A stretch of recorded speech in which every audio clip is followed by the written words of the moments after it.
Okay, and we are back with Dr. Williamson here at WSC. On to the next question. What is the difference between the brands of vaccines and which one should I take? Right. So there are two messenger RNA vaccines, Moderna and Pfizer. And the difference between them is trivial. Both have the same mRNA that they inject into the muscle. The Johnson & Johnson vaccine is similar with a bit of genetic code that makes the same spike protein, but it uses different packaging and delivery to do the same task. The adenovirus delivery system can't infect you and it can't make copies of itself. All it can do is tell your cells how to make the spike protein so the immune system sees what that looks like. Okay. What are the common side effects of the vaccine and how long do they last? When you get vaccinated, your body puts a lot of energy into ridding itself of the foreign protein that is made when the body cells read these instructions. The response makes you tired and achy and sometimes a little feverish. That's what happened to me. But that goes away pretty promptly. The muscle where you get the shot also gets sore. I shouldn't forget that.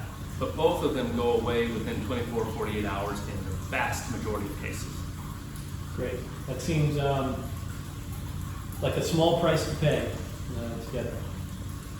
Okay, I've heard that some people have severe allergic reactions, maybe even blood clots, when they get the vaccine. How often does that happen, and should I be worried about that? Well, first, I have to say, I have given or supervised the giving of more than 5,000 shots in the last year, and I haven't seen a single reaction beyond anxiety. The rate of severe allergic reaction, so-called anaphylaxis, is between 2 and 5 per million people. Per million people. Blood clot risk, that's vaccine-induced thrombotic thrombocytopenia, that's a mouthful, is only seen with the Johnson & Johnson vaccine, and that's between 1 and 8 out of every million people. It's most often, the blood clots from Johnson & Johnson are most often seen in women between the ages of 20 and 40. There's also myocarditis, which is inflammation of the heart muscle. And this has been a concern with the mRNA vaccines like Pfizer and Moderna. But that's around 1 in 40,000 people, and it typically occurs in young adults or adolescent males. Anaphylaxis and blood clots are serious, but treatable. The myocarditis has been very mild and self-limited. But how often the vaccine has side effects, it's not the important question here. The important question is something like, are severe outcomes more likely with COVID or with the vaccine? Because like I said, we have a date with destiny, and it's COVID. With COVID, out of every 100 people that get COVID, 2 die. And that is true the world around and in Wichita County. 1 out of 45 people will get myocarditis if they have the COVID infection. Not 1 in 45,000, but 1 in 45. 5 out of 10 people out of every 100 will be hospitalized. And of the people hospitalized, 1 or 2 in 3 will get blood clots. The vaccine's a walk in the park compared to the real disease. I think that's really powerful to hear. You know, people really get concerned about what they hear about the worst case scenario of the vaccine. But when you put it in perspective with what's happening so much more frequently with the COVID virus itself, it really brings it into perspective. So I appreciate that. Okay, next question is, can I take the vaccine if I'm pregnant? Oh, that's important because there's nothing like a mom's heart to be protective, right? And my answer is yes, please do. I talked recently to Dr. Jaman Kinner and Dr. Prithvi Patel. Dr. Kinner's an OB-GYN and Dr. Patel is a family practitioner with mine. Dr. Patel was pregnant when she took her vaccine, and that's part of why she has such a powerful message. There have been no problems with either getting pregnant or carrying the pregnancy to term associated with the vaccine.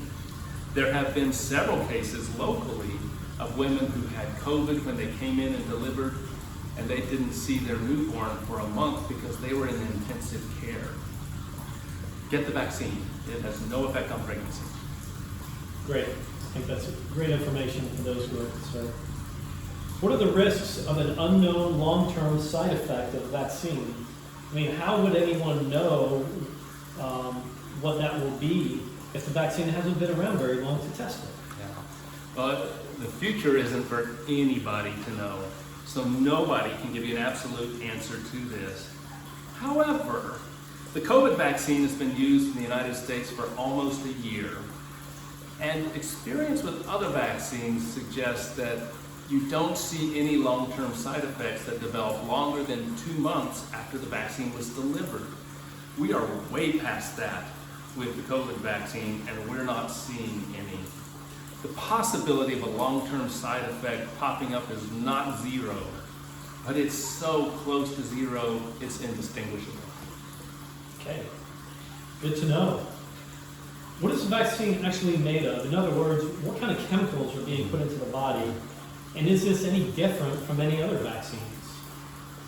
There are lists online of all the ingredients in each of the vaccines, and I've read them. I have not memorized them, but I have read them. Now, functionally, the messenger RNA vaccines are very similar. They contain that messenger RNA. They contain lipids, some salts, some pH balancers, and sucrose, which is table sugar. The Johnson & Johnson vaccine has that replication incompetent adenovirus, which is the delivery system, and it's been engineered to make the same message to the body to make that spike protein. It also has the pH stabilizers, balancers, and salts. Now, the fad diet and the food police have popularized the saying, if you can't pronounce it, don't eat it, which is dumb. Everything can be described in chemical terms that are really challenging to pronounce, and it's easy to pronounce some things that you shouldn't eat, like Tide Pods. That said, because I have studied qualitative, quantitative, organic, and biochemistry, not to mention a couple of years of genetics and molecular biology, I can pronounce all the ingredients in these vaccines if I go really slow and take it easy. Okay, thank you. I've heard of people getting the vaccine and then getting COVID. It seems to me that if it doesn't work, why should I get it? Yeah, that's very true, but during testing, for instance, the most effective of the vaccines was the Pfizer in the phase 3 test, and it was 95% effective, which still means 5% of the people who are fully immunized are going to get COVID. In those cases where people are vaccinated when they catch COVID, it's not as bad.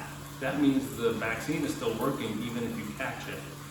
Rarely, vaccinated people will die of COVID, and this is because they were among the very sickest, the first in line to get the vaccine, and they were so sick they never made an adequate immune response.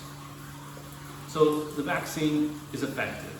It isn't 100% guaranteed to prevent every case of COVID in every person that gets the shot.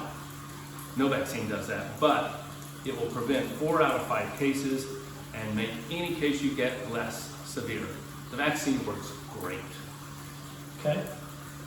Well, if I already had COVID and have natural antibodies, why should I get the vaccine?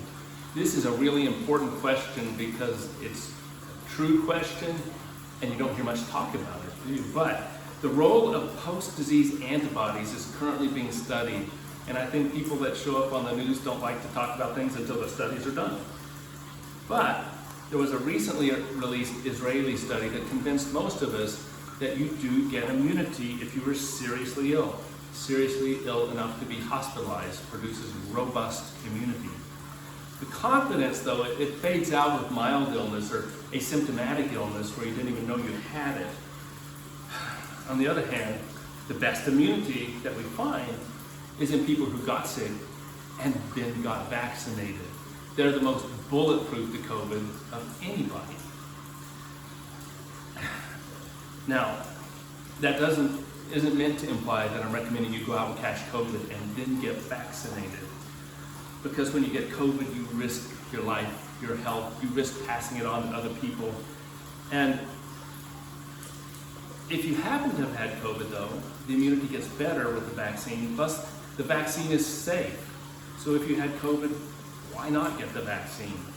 Plus, it's a bureaucratic nightmare trying to figure out who has already had COVID and who hasn't. So for clear-cut, documented immunity, the simplest thing is just get the vaccine. Okay, thank you. That's a question that I get quite a lot. Yeah. So hopefully that will answer that one. Are there any medical reasons, such as cardiovascular disease or an egg allergy, that should prevent me from getting the vaccine? Last, I think this is an easy question. There's only 2 recommendations that should prevent you from getting the COVID vaccine. Don't get the vaccine if you had a severe reaction to the first dose, and don't get the vaccine if you're in quarantine or isolation for COVID-19.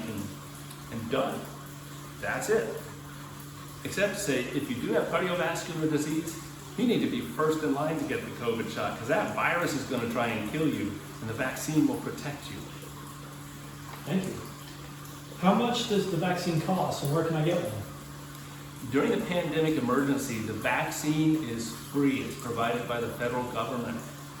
The city, county health departments usually have a list of people that are giving the vaccine and their locations.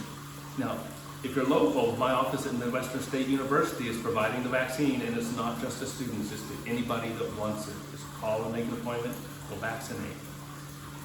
Okay, good to know. All right, last question for the day.